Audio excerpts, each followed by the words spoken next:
Hello students, कैसे हैं आप। तो हम आपकी बुक जो आरोह है वो पढ़ रहे थे। हमने उसका काव्य खंड शुरू किया था। हमने उसकी पहली पोएम जो है वो हम पढ़ चुके हैं। आज बारी है उसकी दूसरी पोएम की। मैं आपको बता दूं, दूसरी पोएम का नाम है एक गीत या दिन जल्दी जल्दी ढलता है।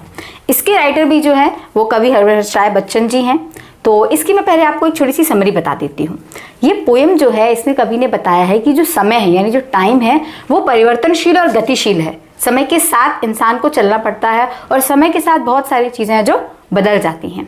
तो इसी चीज़ को कवि ने इस पोएम में बताया है। आइए हम इसकी प्रॉपर वर्ड टू वर्ड देख लेते हैं। हो जाए न पथ में रात, कहीं मंजिल भी तो है दूर नहीं। यह सोच थका दिन का पंथी भी जल्दी जल्दी चलता है, दिन जल्दी जल्दी ढलता है। यानी कि पंथी यानी का मतलब होता है जो राहगीर जो राह में चलते हैं, और पथ यानी कि रास्ता। यानी एक रास्ते पर चलता हुआ एक राहगीर भी जब देखता है कि अब दिन ढलने लगा है, अब शाम होने लगी है, तो उसके जो थके हुए पैर हैं वो भी बहुत जल्दी जल्दी चलने लगते हैं। यानी उसे समझ आता है कि अब मेरी जो मंजिल है वो बहुत पास है।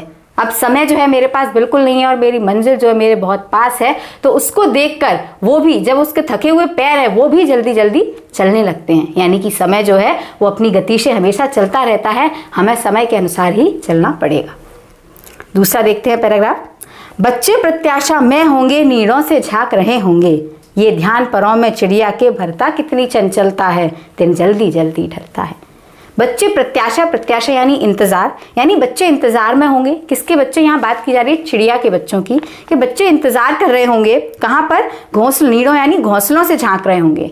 चिड़िया सोचती है कि मेरे जो बच्चे हैं वो इंतजार कर रहे होंगे, मेरा अपने घोंसलों से झांक रहे होंगे। वो सोच रहे होंगे कि कब उनकी माँ आएंगी और उनके लिए कुछ खाना लेकर आएंगी।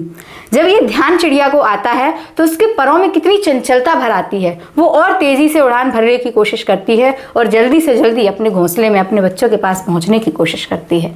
यहाँ भी कवि समय की परिवर्तनशीलता और गतिशीलता को बता रहे हैं।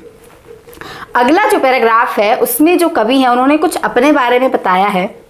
मुझसे मिलने को कौन विकल में हूँ, किसके हित चंचल, ये प्रश्न शिथिल करता पद को पर भरता और मैं विहलता है, दिन जल्दी जल्दी ढलता है।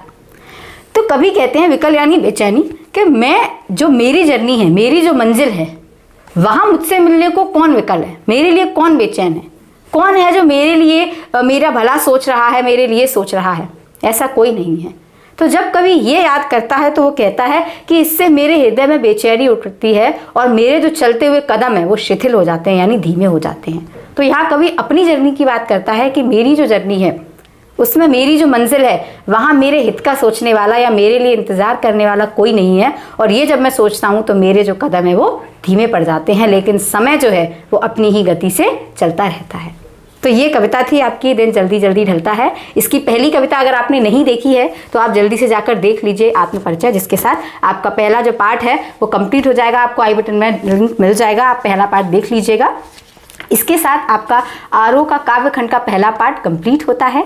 ठीक है, आपको इससे रिलेटेड अगर कोई भी क्वेरी है आप मुझे कमेंट बॉक्स में ज़रूर बताइए। वीडियो अच्छा लगा हो तो लाइक कीजिएगा। अगर आप चाहते हैं आपके दोस्त भी ज़्यादा से ज़्यादा पढ़ सकें तो इससे अपने दोस्तों के साथ वीडियो को शेयर कीजिएगा। और अगर आप नए हैं, पहली बार देख रहे हैं, तो चैनल को सब्सक्राइब कीजिए, क्योंकि हम पूरी हिंदी कवर करने वाले हैं, जिससे कि आपको हर चैप्टर का नोटिफिकेशन ज़रूर मिले।